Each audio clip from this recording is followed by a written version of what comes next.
Three, two, one.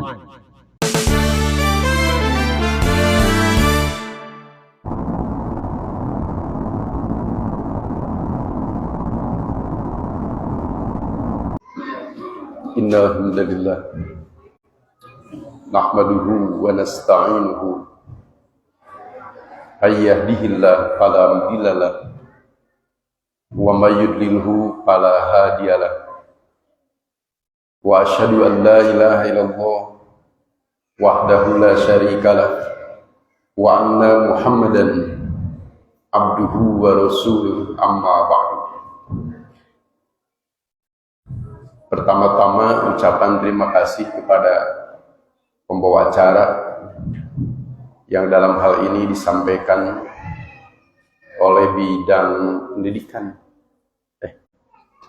Sekretaris bidang pendidikan Ustaz Agus ya. Ketua panitia Ustaz, bidang pendidikan. Alhamdulillah bisa bersilaturahim terutama dengan orang tua kami, orang tua saya yang ada di Cimahi Utara, Pak Ketua Cabang, Pak Ayi. Kemudian alhamdulillah bertemu juga dengan Pak Usman di sini dan sepuh-sepuh yang lain. Tidak lupa kepada ibu-ibu Persisri, rekan-rekan pemudi itu saya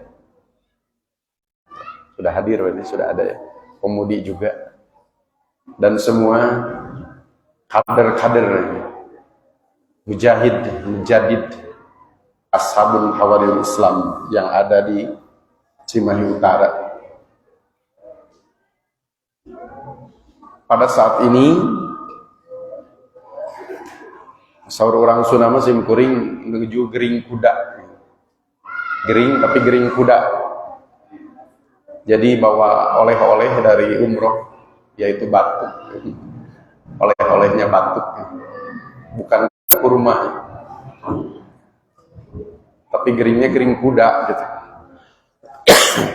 Tuang mah tetap rampus. Ikhwatul iman yang dimuliakan Allah Subhanahu wa taala. Begitu bagus, begitu elegan tema yang dipercayakan kepada saya pada saat ini, dan memang seperti itulah seharusnya. Bila melihat Al-Quran yang disinggung tadi, A'udzubillahi minasyaitonirrajim, Syahrul Ramadan alladzi unzila fihi al-Qur'an, al-ayat.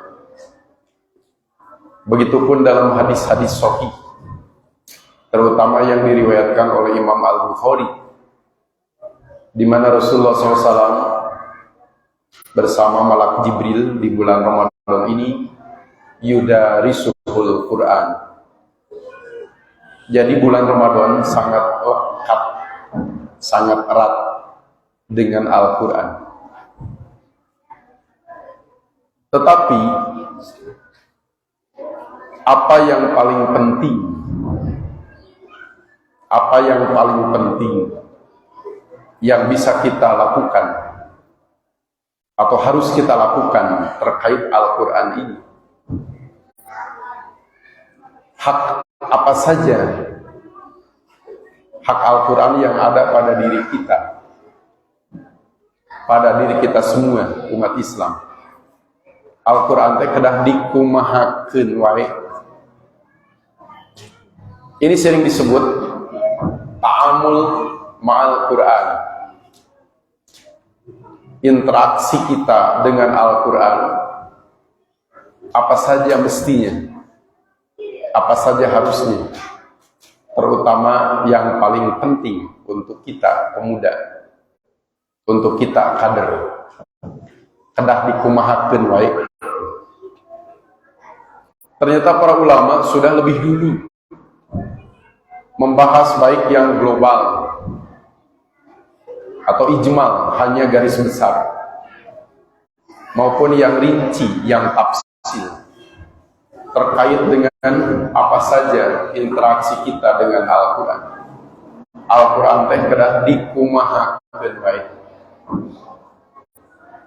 Yang pertama tentu adalah al-iman wa tasdiq. Ini poin paling penting dan paling pertama. Mengimaninya dan membenarkannya. Al-Quran itu wajib diimani dan isinya wajib kita benarkan adanya, tidak kita dustakan. Mungkin inilah yang tidak dilakukan oleh al-mustasyrikun, oleh a'daul Islam, musuh-musuh Islam, terutama para orientalis yang mempelajari Al-Quran. Orientalis pun mempelajari Quran, tetapi sayang tidak al-iman wa tasdiq. Al-Quran tidak mereka imani, tidak mereka benarkan. Apakah cukup dengan diimani? Tentu tidak. Yang kedua adalah tilawah, dibaca, diimani, lalu dibaca. Biasanya semangat membaca Al-Quran di bulan Ramadan jauh lebih besar daripada bulan yang lain. Biasanya di Bandung, di Kabupaten Bandung, di Cimahi Maduka, sumping sawal, ada yang sekaligus berhenti, ada yang bertahap berhenti. Itulah perbedaan nuansa di bulan Ramadan. Tapi di pendidikan Persatuan Islam dijadikan butir baiat, an aqra'al Quran kulla yaum. Begitu hebat para pendiri, para perancang, para perumus pendidikan Persis ini, sampai dijadikan butir baiat. Aku akan baca Al-Quran setiap hari. Satu, diimani. Dua, dibaca. Cukup tidak? Diimani, dibaca, cekap kadinya? Tidak. Sewaktu-waktu Rasulullah SAW istima'an, menyimak. Apa ya yang paling tepat terjemah dari istima'? Biasanya diartikan mendengarkan, memperhatikan. Syekh Mustafa Al-Marogi membedakan antara sima atau sama dan istima'. Menurut beliau, kalau mendengar bisa sengaja, bisa tidak. Tiasa ngahaja ngadangukeun, tiasa oge tengah haja kadangu, itu sima. Kalau istima, mendengar dengan sengaja, mendengar dengan diniatan. Jadi sudah di planning, direncanakan kadang-kadang istima. Bukan mendengar tidak sengaja, tapi memang mendengarnya disengaja. Itu istima. Diimani, dibaca, diperhatikan, cukup tidak? Hanya 3? Tentu tidak.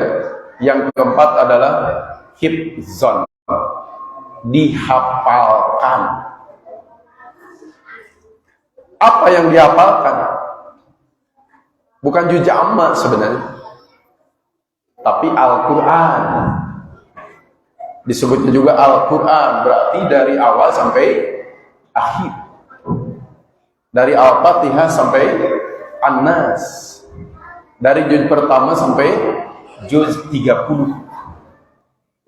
dari surat pertama sampai surat 114 dihafalkan. Waktu saya diamanahi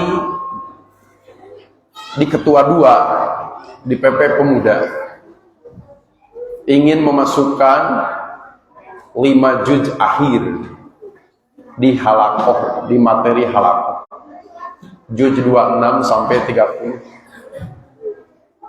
Jadi anggota pemuda sekurang-kurangnya hafal 5 juz. Bukan hafal 5 juz, sekurang-kurangnya 30 ge tenanawan, pokoknya sekurang-kurangnya 5 juz. Juz 26, 27, 28, 29, 30. Dari surat Al-Ahqaf berarti ya, surat 46 sampai 114. Bagaimana kalau 30 juz? Tidak apa-apa. Minimal 5 juz. Ikhwatu iman yang dimuliakan Allah Subhanahu wa taala, apalagi kalau 30 juz. Para ulama hadis biasanya hafal Quran ini modal pertama bagi mereka. Modal pertama.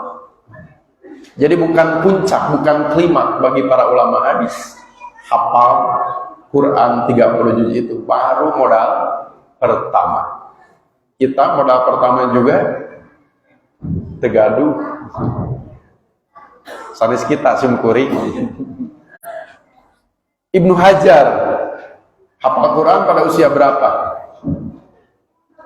9 tahun. 9 tahun. Ustaz Agus 8 tahun. 9 tahun hafal Quran, itulah Ibnu Hajar. Pada beberapa bulan terakhir ini, entah kenapa saya lebih tertarik mencari biografi Ibnu Hajar selengkap-lengkapnya. Ternyata As-Sakhawi murid dekat beliau. Ternyata Ibnu Mulakin Al-Iraqi guru dekat beliau. Ternyata karya beliau lebih dari 100. Luar biasa. Diimani, setelah diimani dibaca, tilawah, kemudian diistima, diperhatikan, lalu dihafalkan. Cukup tidak? Cukup belum? Hak Quran yang ada pada diri kita sampai dihafal. Baru 4 kan? Iman, tilawah, istima, hifdon. Mudah sulit membaca. Membaca Quran mudah sulit? Mudah. Yang sulit adalah kontinunya, mendawamkannya. Kalau membacanya mudah. Bagaimana dengan menghafal Quran? Mudah sulit? Adik-adik pernah menghafal Quran? Mudah sulit? Sulit. Ada yang mudah, ada yang sulit. Yang mudah juga ada sebenarnya. Yang fokus di karantina, tidak memikirkan yang lain. Diimani sudah, dibaca juga dilakukan, memperhatikan juga sering dilakukan, dihafal juga kadang-kadang kita menghafal. Lalu diapakan berikutnya? Ini bagian yang paling penting sebenarnya, yaitu ditadabburi. Fahmun wa tadabbur. Ditadabbur. Istilah yang digunakan para ulama memang dalam Qur'annya juga digunakan istilah ini. Memahami Al-Quran itu adalah tadabbur. Sebenarnya ini bagian paling penting. Sehingga para ulama mengatakan tadabburul Quran miftahun lil ulum wal ma'arif. Mentadaburi Quran itu miftah, kunci, bagaikan kunci. Apa fungsinya kunci? membuka. Asalnya tertutup pintu itu, lalu jadi terbuka dengan kunci. Mentadaburi Quran adalah kunci lil ulum, membuka ilmu-ilmu, wal ma'arif, dan menyingkap pengetahuan. Inilah bagian penting sepertinya dari ta'amul ma'al Quran itu sendiri. Tadabur. Apa itu tadabur? Ini yang akan kita bahas pada waktu yang singkat ini. Karena biasanya terkait Quran ini acaranya daurah. Sehari suntuk gitu. Itu pun part 1, part 2 gitu, daurah Quran. Ada ayat kalau dijumlahkan 3 yang menyebut-nyebut tadabbur Al-Quran ini. Ada 3 di antaranya. Kita akan bahas salah satunya. Pada ayat 82 surat An-Nisa. Surat An-Nisa berapa ayat? Jumlah ayatnya wehela. Lebih surat An-Nisa sabar ayat. Al-Fatihah 7 ayat, Al-Baqarah 286, Al Imran 200, An-Nisa berapa ayat? An-Nisa berapa ayat? Ayat terakhir tentang faraid, tentang kalalah dalam ilmu waris. Sabar ayat An-Nisa gitu. Pokoknya di ayat 82-nya ini. Nanti dicari ya. Berapa ayat surat An-Nisa? Sabar ayat. Di HP langsung bisa dicek. A'udzu billahi syaitonir rajim. Afala yatadabbarunal Qur'an. Maka apakah mereka tidak mentadaburi Al-Quran? Maka apakah mereka tidak mentadaburi Al-Quran? Ayat ini pun harus kita tadabur. Arah firman Allah ini kemana? Arah pembicaraannya kemana? Untuk mengetahui arah pembicaraan, terutama dari Quran dan Sunnah dan Hadis, tentu ilmu ma'ani yang menjadi ilmu alatnya. Pada ayat ini Allah memberi pertanyaan istifham. Makanya ada a, lalu ada fa, lalu ada la. Disatukan jadi afala. Pada itu adalah terpisah sebenarnya. A, fa, la. Terutama a. A itu huruf istifham. Huruf untuk bertanya. Bertanya, tujuan pokoknya adalah ingin tahu. Pertanyaan itu disampaikan oleh kita.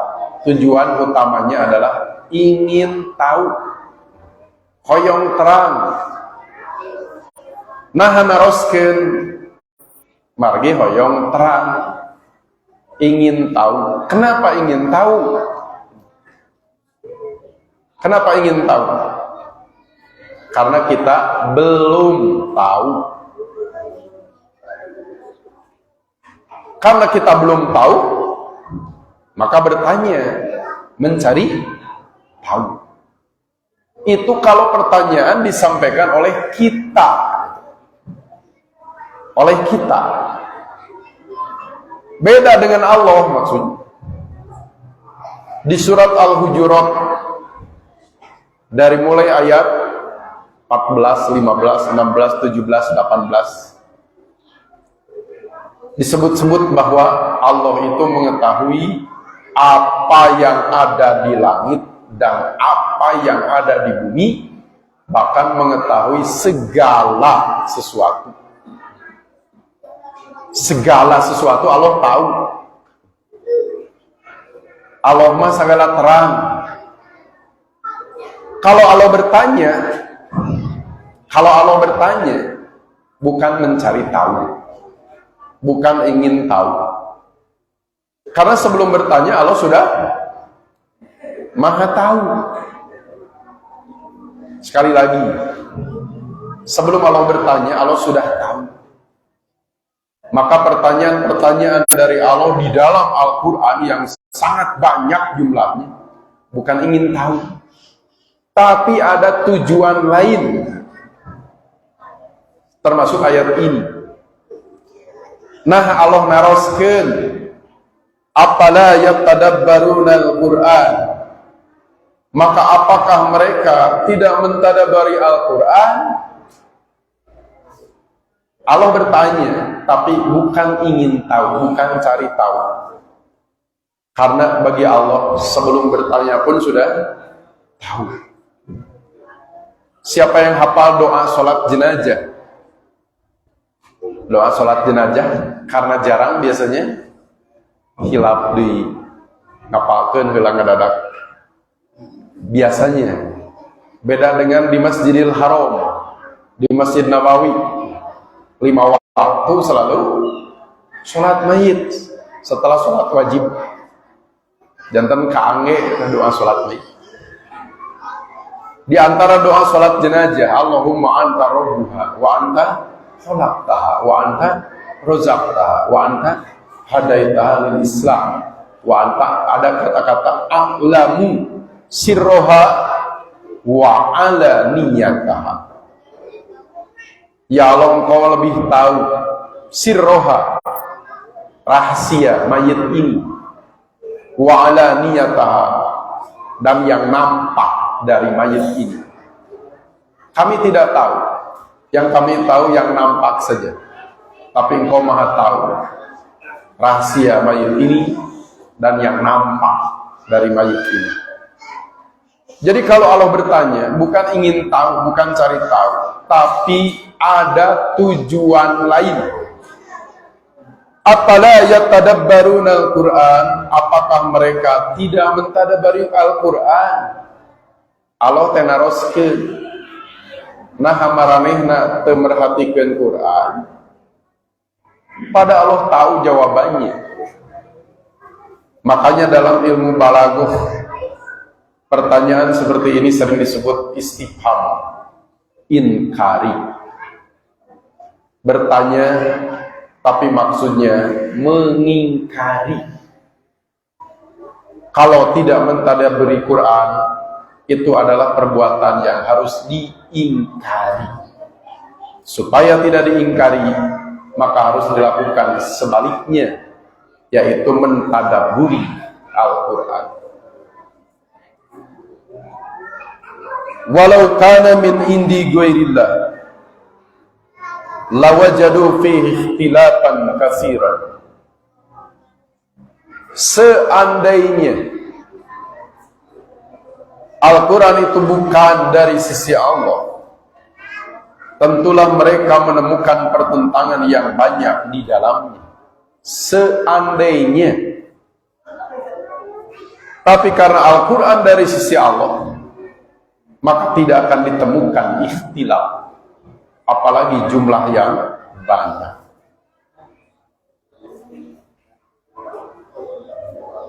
Selanjutnya, apa yang disebut tadabbur itu? Saya nukil, saya kutip dalam hal ini yang lebih jelas Tafsir Al-Wadi pada juz pertama halaman 402. Tafsir-tafsir lain pun menjelaskan sebenarnya apa tadabbur itu. Hanya saya memilih yang ini lebih jelas daripada definisi yang ditulis di tafsir-tafsir yang lain. Tadabburul Qur'ani, mentadaburi Al-Quran adalah an-nazaru, memperhatikan, wa tafkiru dan mentafakuri, memperhatikan dan mentafakuri, memikirkan, fi goyatihi, tujuan-tujuan Al-Quran, wa maqasidihi, dan maksud-maksud, allati yurma ilaiha, yang ditujunya. Memperhatikan dan mentafakuri tujuan-tujuan dan maksud-maksud yang dituju oleh ayat, oleh surat Al-Quran tersebut. Itulah yang disebut tadabbur. Berarti tadabbur itu memerlukan apa? Waktu yang luang, hati yang tenang, suasana yang kondusif, diperhatikan, ditafakuri. Tujuan-tujuan dan maksud firman Allah ini apa? Jadi tujuan dari tadabbur apa? Paham, mengerti. Karena ada yang mengucapkan tapi tidak paham. Mengucapkan mung teu paham. Ayat nu kitu. Ada santri diniyah dulu tahdiri namanya. Mungkin kelas 2 atau kelas 3 diniyah sedang menghafal mahfuzat akhlak, menuju ngapalkeun karena sedang menghadapi semesteran. Apa yang dihafalkannya? Mahfuzat. Di antaranya taatul walidain wajibatun. Dia ulang-ulang beberapa kali dengan keras lagi. Kita saja tetangganya mendengar. Taatul walidain wajibatun. Taat kepada ibu bapa hukumnya wajib. Oqdei, taatul walidain wajibatun. Taat kepada ibu bapa hukumnya wajib. Dia ulang-ulang dengan nyaring. Terdengar ibunya menyuruh ibuna miwarang pangyanakeun angsulan ka warung. Bagaimana jawabnya? Alim. Nuju ngapalkeun. Nu diapalkeun naon? Eta. Taatul walidaini wajibatun. Taat kepada ibu bapa hukumnya wajib. Tapi di piwarang mah alim. Margin nuju ngapalkeun. Apa ibrah dari kejadian ini? Ternyata tidak semua yang kita ucapkan kita paham. Terus sadayana nu kurang diucapkeun urang ngartos. Raing saya salat wajib nun Gusti pasihan abdi rizki. Upami Allah sapertos urang kumaha? Panatos tadi nyuhunkeun eta. Kapan? Ketika duduk antara dua sujud. Ketika duduk antara dua sujud apa doanya? Kalau lafaz Tirmidzi, Allahumma gfirli warhamni wajburni wahdini warzuqni. Naon hartosna warzuqni? Berilah hamba rizki. Duduk antara dua sujud pada sholat duhur, sholat asar berapa kali? 4 kali. Reng saya sholat, ya Allah pasihan abdi rizki.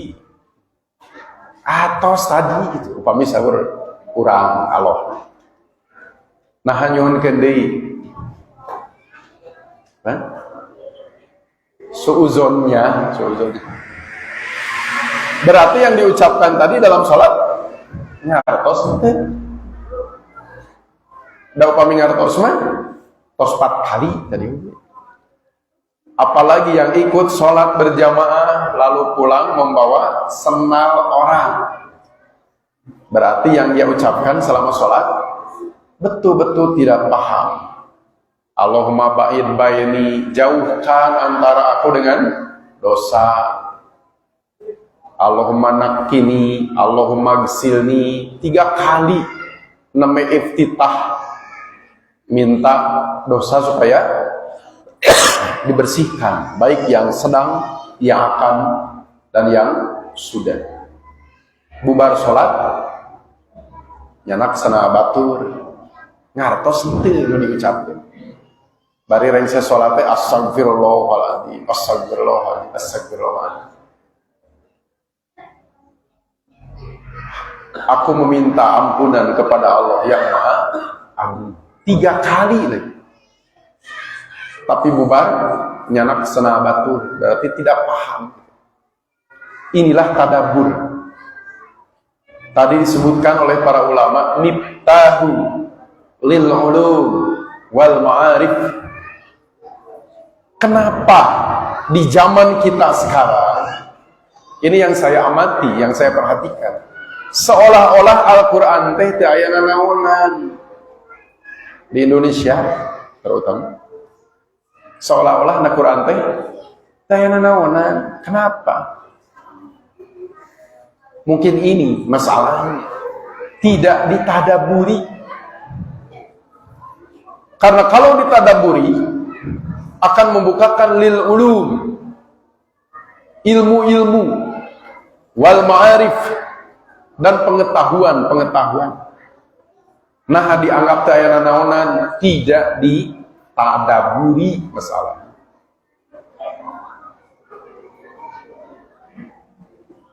Kemudian ada riwayat Ibnu Jarir yang bersumber dari Ibnu Jaid. Innal Qur'ana la yaqdibu ba'duhu ba'dan wa la yanqudu ba'duhu ba'dan. Sesungguhnya Al-Quran itu tidak saling mendustakan satu sama lain dan tidak saling menentang satu sama lain. Ma jahilan nas min amrihi fa innama huwa min taksiri uqulihim wa jahalatihim. Maka apa yang tidak diketahui manusia dari urusannya tiada lain itu karena kekurangan akal mereka dan kebodohan mereka.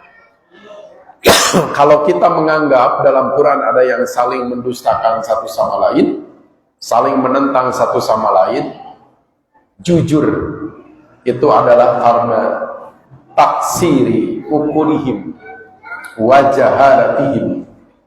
Akal kita ada kekurangan dan kita masih bodoh. Jadi bukan Qur'annya yang saling mendustakan, bukan Qur'annya yang saling bertentangan, tapi akalna tekadugi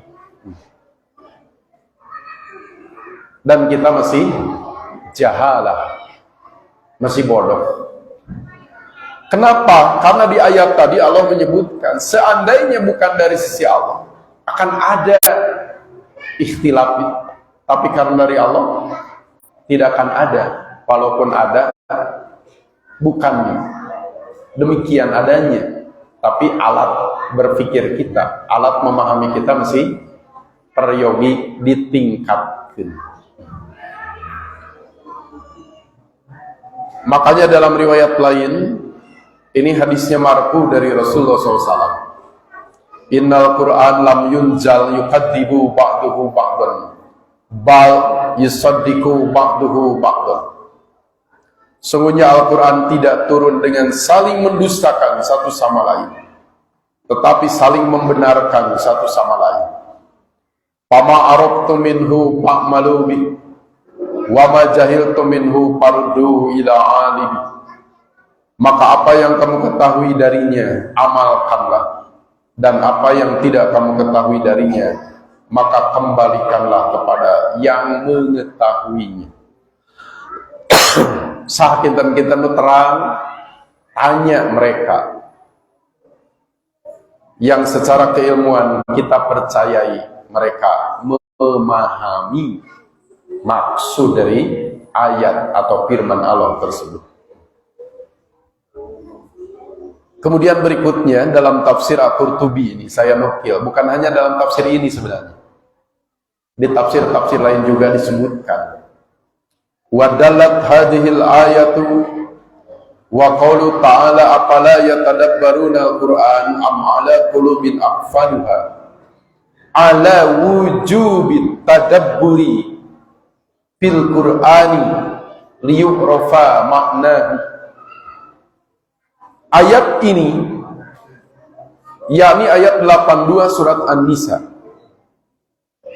dan ayat lain surat Muhammad ayat 24 menunjukkan wujubi, wajibnya, bukan mandub, bukan sunat, tapi wajibnya at-tadabburi fil Qur'ani, mentadaburi Al-Quran, memahami maksud Al-Quran itu wajib. Supaya apa? Liyu'rafa maknahu, supaya maknanya dapat diketahui. Kalau tidak ditadaburi, bagaimana mungkin diketahui maksud dan tujuan dari firman-firman Allah? Saya sering bertanya terutama kepada ibu-ibu, sampai saat ini sudah berapa surat yang kita benar-benar paham dari 114 surat Al-Quran?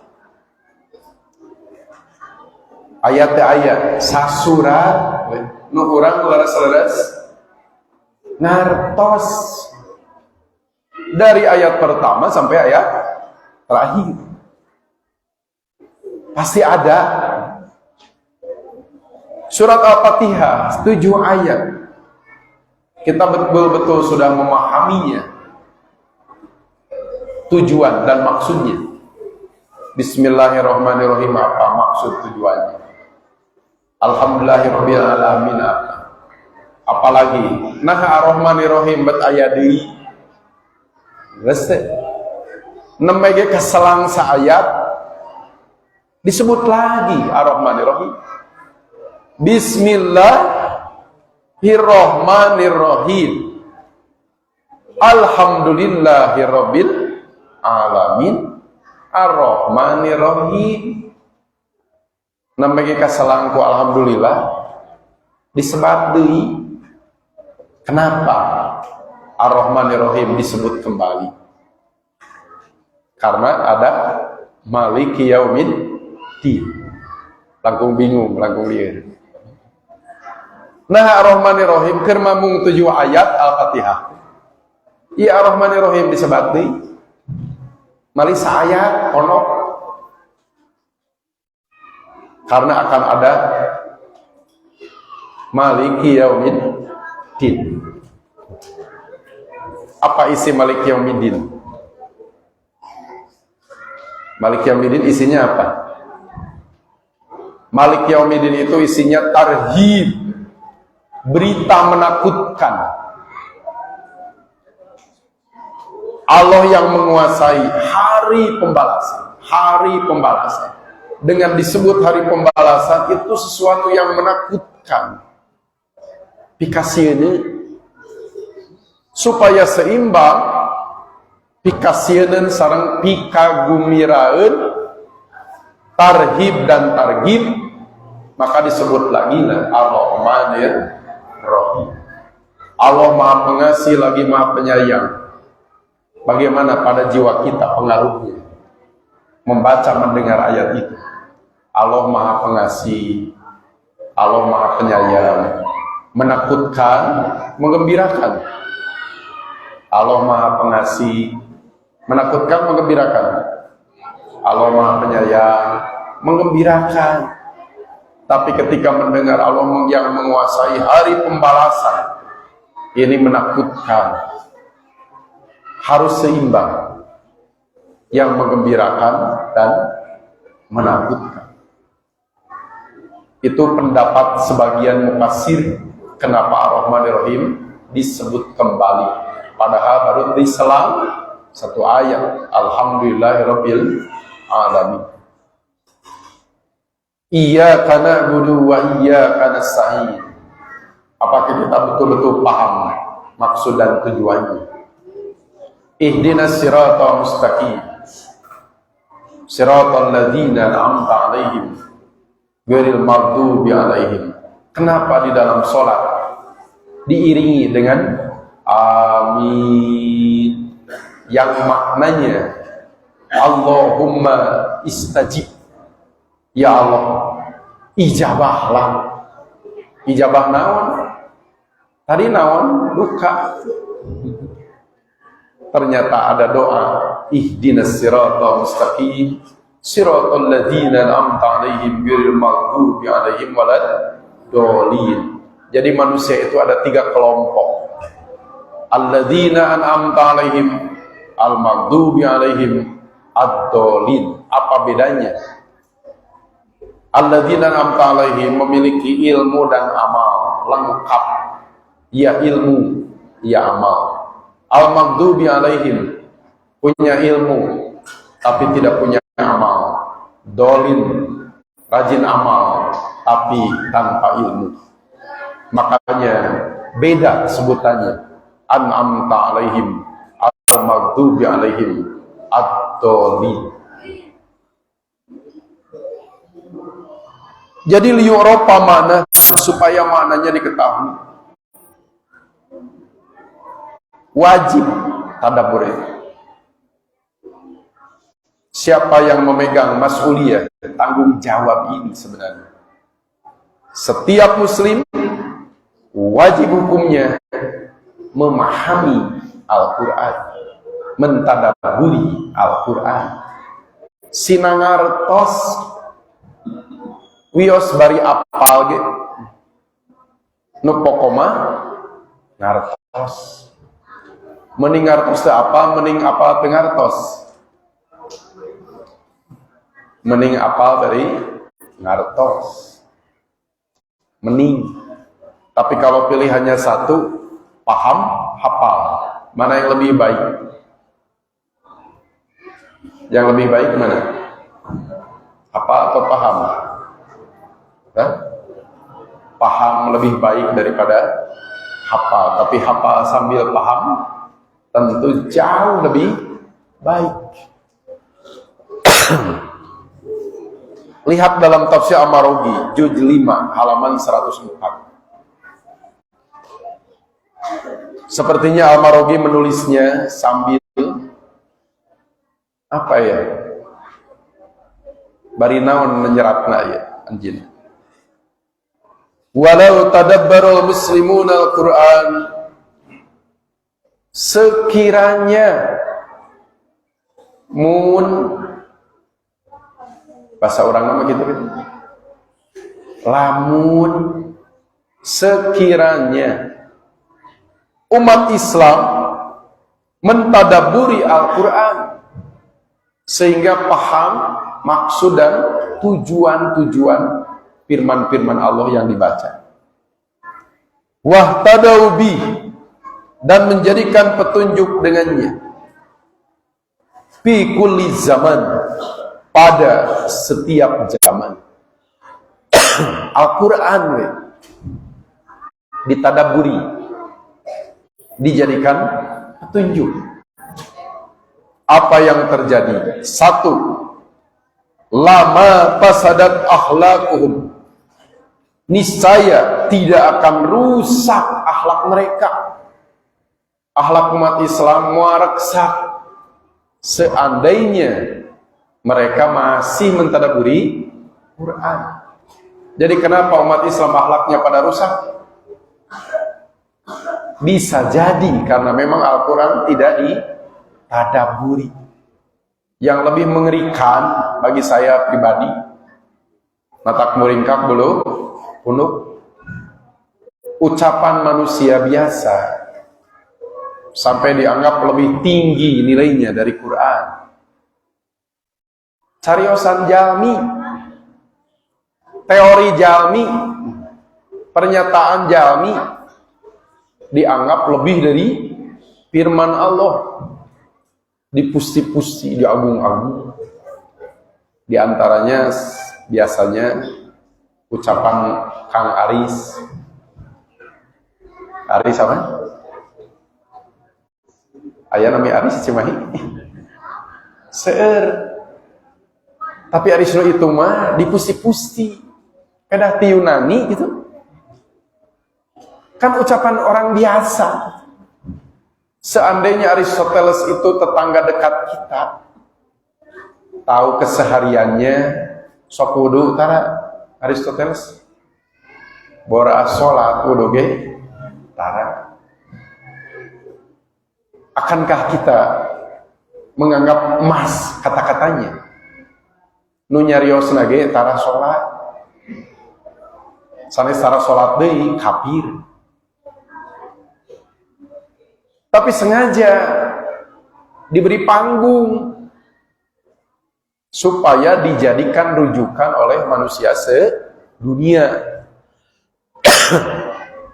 Kalau ucapan manusia biasa, palih manangan Quran, cariosan jami palih manangan Quran, kan jauh di bawah.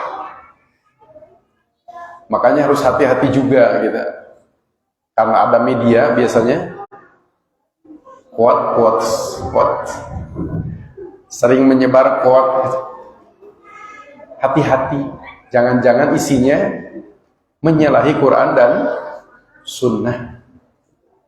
Cariosan jami namanya lagi. Maka posisikan secara proporsional. Kang Aris, itu nyarios nanti. Di orang ge aya namanya Aris. Kata-kata Mahatma Gandhi. Mahatma Gandhi teh saha? Jami maksudnya. Jami ada orang jami diagung-agungkan sehingga posisinya di atas Al-Qur'an. Sejajar pun tidak, di bawah jauh sekali. Itu lebih mengerikan, apalagi para cendekiawan muslim yang sering menukilnya. Cendekiawan muslim, menganggap muslim, cendekiawan teh naon hartosna teh? Cerdik pandai. Orang-orang yang cerdik dan pandai. Bagaimana yang tidak pandainya, yang tidak cerdiknya? Yang cerdik pandainya saja, kata-katanya seperti itu. Rusak akhlak mereka disebabkan tidak tadabbur Quran. Wa adabuhum, dan adab mereka. Muslim jadi tampil tidak beradab karena tidak mentadaburi Al-Quran. Walama zolama wastabadda hukamuhum, tidak akan berbuat dolim dan berbuat sewenang-wenang para hakim mereka. Walama zala mulkuhum wa sultanuhum, tidak akan hilang kerajaan-kerajaan dan kekuasaan-kekuasaan mereka. Walama saru alatan fi ma'aishihim ala siwahum, dan mereka umat Islam tidak akan banyak keperluan, ketergantungan dalam kehidupan mereka kepada selain sesama mereka. Kenapa itu semua terjadi? Tadabbur ini tidak diindahkan. Makanya orang tua kita di Persatuan Islam dulu sampai sekarang, kalau orang tua kita garadu hanca di jamaah tafsir we. Kualitas tafsir itu lebih dari yang lain sebenarnya. Beda dengan kita, kadar-kadar muda, pemuda hima, biasanya kurang menggigit. Materi-materi itu kurang menggigit. Berarti harus materi apa yang menggigit? Nu ngegel naon wae?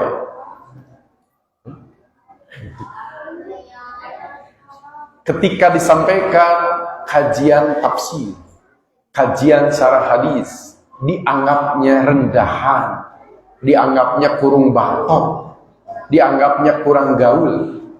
Padahal itu adalah kunci lil ulum wal ma'arif, ilmu-ilmu dan pengetahuan.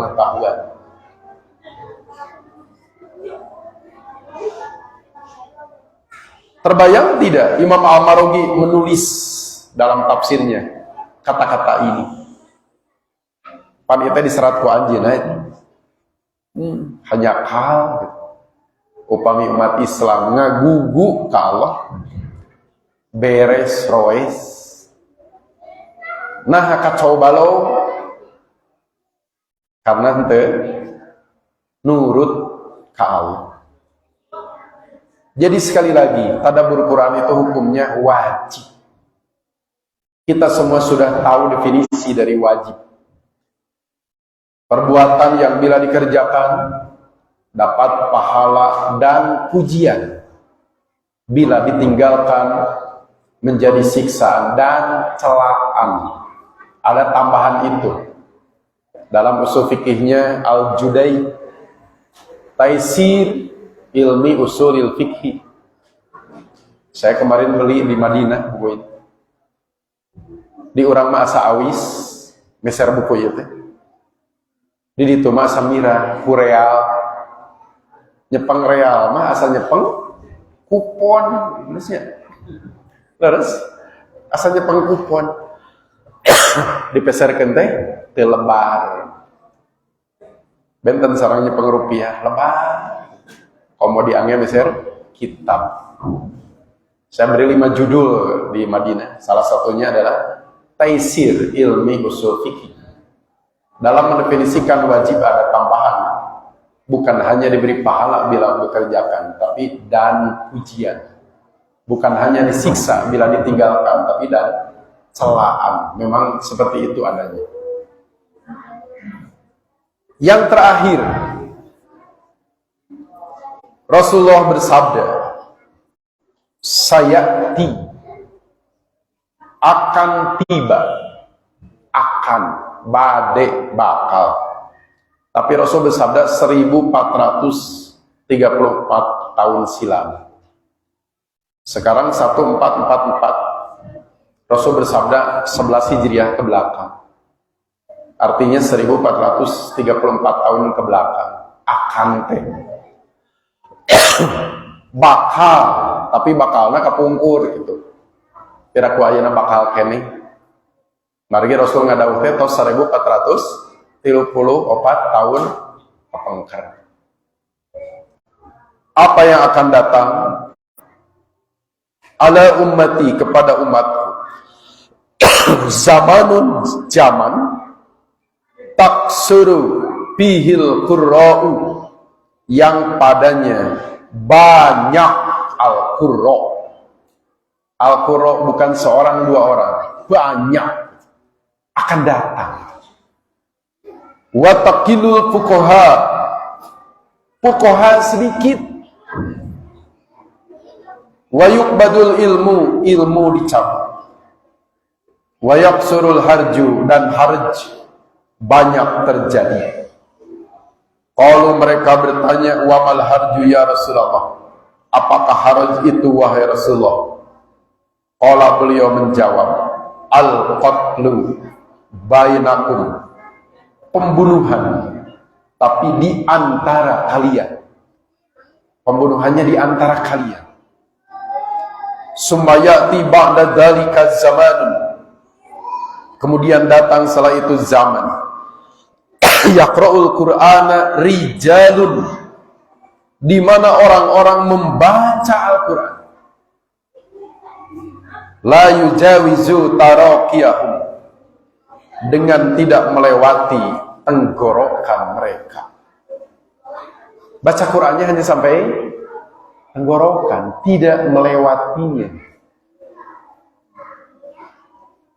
Hadis ini diriwayatkan oleh Al-Hakim dalam kitab Al-Mustarrak, dalam judul Kitabul Fitan.